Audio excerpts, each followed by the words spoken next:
This is a Steelseries Aerox 3 wireless. It's $100 and is advertised as the best lightweight mouse. Now I know that's a big claim to make, so make sure you watch this video so you can say for yourself whether you agree with that or not. Since it was made to be a lightweight gaming mouse, it weighs in at 68 grams.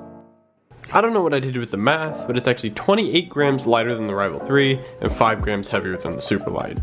Alright, back to the video. Which is 27 grams lighter than the Rival 3 wireless and 6 grams heavier than the Logitech G Pro Superlight.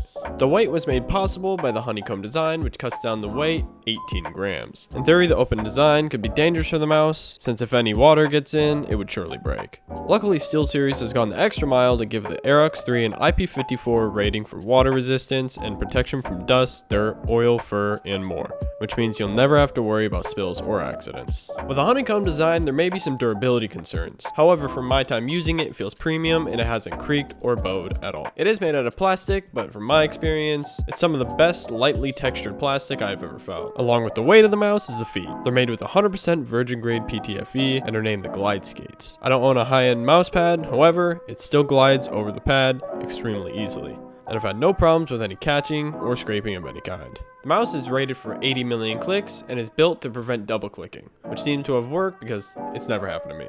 On the Steelseries website, it recommends you either use finger grip, claw grip, or palm grip. One thing I do want to mention though, I use a mixture of finger and claw grip, and I've noticed that occasionally my fingers click on the part that is honeycomb. Personally, I don't feel it much, but I can't guarantee it won't be uncomfortable for you. The mouse has a USB-C port on the front and can be charged or used wired using it. It supports fast charging and can last up to 200 hours, though that 200 hours is likely tested in the best conditions possible. Using the USB dongle, which comes with the mouse, it can last up to 80 hours, though that is 2 under ideal conditions. I'm comfortably getting 2 full days with it, which is fine because it can charge up to 6 hours of use time in 15 minutes. The side of the mouse has 2 buttons to go back and forth in websites. They look good design wise, but the only times I've ever used them is when I'm trying to pick up the mouse and I accidentally click them. There's a DPI button, which is in the perfect spot on the top of the mouse behind the scroll wheel. You can set up to 5 DPI settings that you can go through using the DPI toggle. I personally use 2 levels, one for my normal mouse speed and another when I need to click something very specific.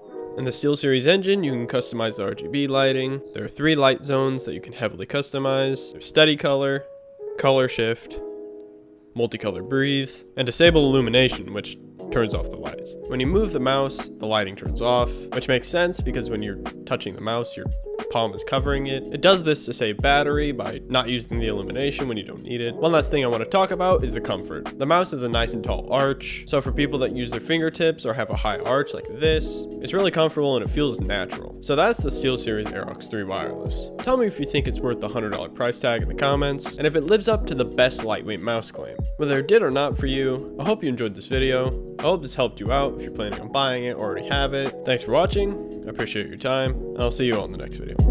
Peace.